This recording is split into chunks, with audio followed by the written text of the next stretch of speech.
I think alcohol can seem like it helps in so many different aspects of your life until you kind of reframe the way that you see it and think about it, and then it's no longer. But when you did realize that it wasn't beneficial to you, did you ever have a period of like grieving the idea that alcohol was going to help at all? I ask that because I went through that grief. Sometimes I still go through it. It's like, especially with how hectic everything is right now, sometimes I think, I grieve the idea that it's a solution. And I think that that's part of the process. It's like of knowing that it doesn't actually make anything better. Yeah. There was definitely a period, well, most of my life, that I was like, well, I can drink, so I don't really care about what else is going on. Right. Yeah. And then you stop and you realize actually how much worse it's making everything. Yeah. And that comes with kind of like a grief. It was probably one of the like saddest, hardest days of my life, but like the best at the same time. Yeah. You know? It was bittersweet. What was your experience with that? Did you have that at all?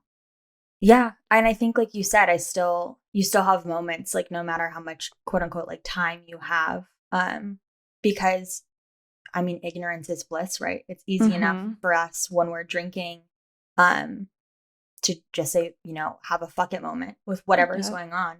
And I think, especially like when I was so young and in college, and that's like when college and then right after college, when things were its worst for me. But then again, I got, you know, sober young. So I imagine it could have gotten much worse. But yeah, I think, you know, like I said, if alcohol was all bad and you never had any good experiences, then we wouldn't be drinking. Right? Like I can't sit here and be like, oh, it's just so terrible, everything about it, because that wouldn't be true. It helped me get through a lot of things. It was a survival mechanism, but that doesn't mean that it's healthy. And it doesn't mean that it's adaptive either. Right. And so, you know, like when I need to process all of this emotion, the trauma, everything, that I had dealt with, and then you realize, like for me, it probably wasn't until later in my sobriety, because at first I used more traditional programming, and I was taught, you know, alcoholism is a disease and it's just something you can't do. You know, you were born like this. And so I had a certain mindset about it. And so I did grieve the idea, but it was more of like, why me? You know, like it is really unfair that all of these other people can drink alcohol and they can be fine or they can cut back, but that no matter what, apparently I'm doomed. So I had to kind of go through that grieving phase. But then later on, when I left program and kind of carved my own recovery path through doing a lot of research and, you know, because it seems so long ago, but this was like before Quit Lit was a thing, before there was Sober Instagram, anything like that. So it was really just, I was reading a lot of like neuroscience books and addiction and habit books and things like that. But I think my grieving period happened when I ruined alcohol for myself and when I knew too much, because I think this goes back to Vegas and to what I'm very open about, which is that I've drank a couple of times in my recovery. They're not slips. They weren't relapses either. I had mindful moments of making a conscious decision to drink. But because of everything that I knew, because of the life I had built for myself, I had made it so unattractive that I couldn't even enjoy it. Yeah. Even as somebody who considers myself fully recovered from alcohol use disorder, and have on a couple of occasions drank, you know, they say like a gentleman. If you can go drink like a gentleman, then go drink like a gentleman. And I totally did. And all I could think about was like, oh my God, this is going to exacerbate my anxiety later. I just whitened my teeth earlier this week and I only like red wine. And, you know, what if I act a fool? And just, you know, that was hard to where when I'm going through, like currently I'm going through a separation. So I'm chilling at my parents' house in Ohio, not living my best life. And figuring out like, what the fuck am I going to do? you know, because we had this life built, and now I'm having to completely start over from scratch. And it would be really nice to just, like you said, just kick it and have like a bottle of Barefoot. Yeah. And I just could not, right? I couldn't do it. I couldn't even force myself to do it if I wanted to, because I just know too much about it now.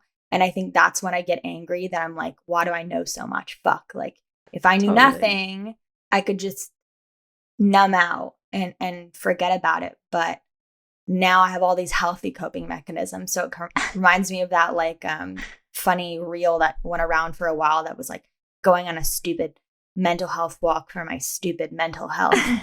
And that's how I feel now when I'm like, oh, I have unhealthy coping mechanisms. I think we all do, but they are not as maladaptive or as dangerous as drinking was to me. So I think that's important to like still have those. Like Sara and I have a literal candy drawer in our house. We're feeling it. Candy addiction. We can't candy, or an energy drink. You know, like you can still, just because you're sober or a non-drinker doesn't mean that you have to just now be like a wellness guru too. You can still like I think give people yourself think that though. I know there's totally this pressure around it. And also like with what you're saying, yeah, I think it's part of the journey of being like thankful for your sobriety, and also like a little bit bummed that you know so much, because just hearing that I'm not alone in feeling that sometimes from another person is helpful, because it's not always easy. It is better. I'm thankful that I don't want to go grab tequila. I'm thankful that I'm not waking up hungover. I'm thankful that I remember the way that I'm feeling in this moment of sorrow, because I can grow and learn and journal and fucking evolve from it. But it's also kind of a bummer when you're in it to feel like you have no escape that is like a fix like that. So you know. Yeah.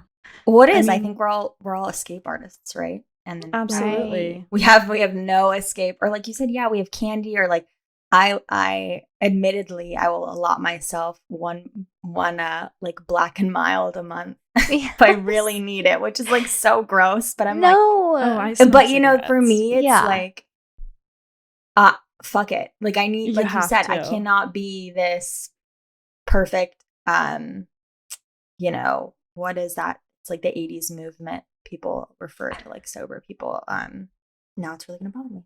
Wait, I might Google it while you're thinking or while you're talking, because I'm curious. It's like, so basically it'll come to me, but it was a movement in like the 80s for like grunge rock, people who still wanted to like, you know, have a good time, but they didn't drink, they didn't smoke.